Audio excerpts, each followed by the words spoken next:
tips sa mga takot sa mantika katulad ko guys na takot mag-prito guys kasi lalo na sa mga bangus ganyan, takot sa mantika na tawag doon, magpitik o matapsikan.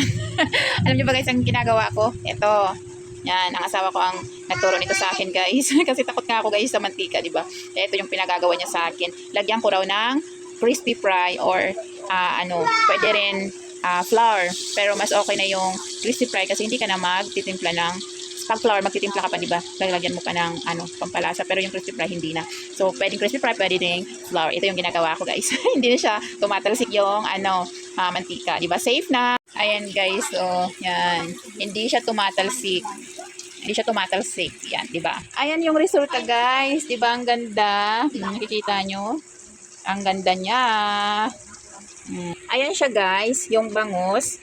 Ayan, yung bangus. Meron ng aking asawa na yan. Kasi ibibilad sana namin to. Kaso, umulan nga ngayong araw. Kaya ito, prinito na lang. Ibilad ko sana to eh. Kaso, ayan.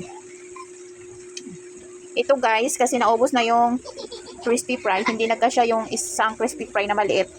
Maliit lang kasi yung crispy fry namin. Ay, maliit lang yung crispy fry namin.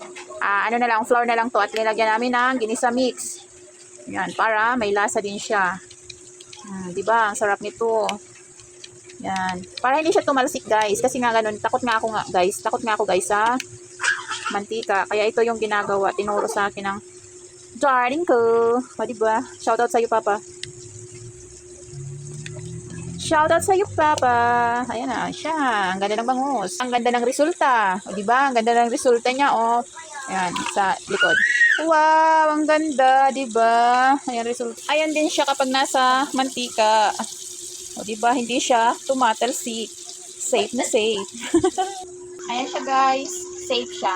Ano po guys? Tinatrapan ko lang siya pero safe siya. Hindi ako matatakot or tatakbo para lang umiwas sa mantika. Safe siya. Diba, safe siya. Kaya para madaling mga luto. Ayan yung resulta. Ang ganda.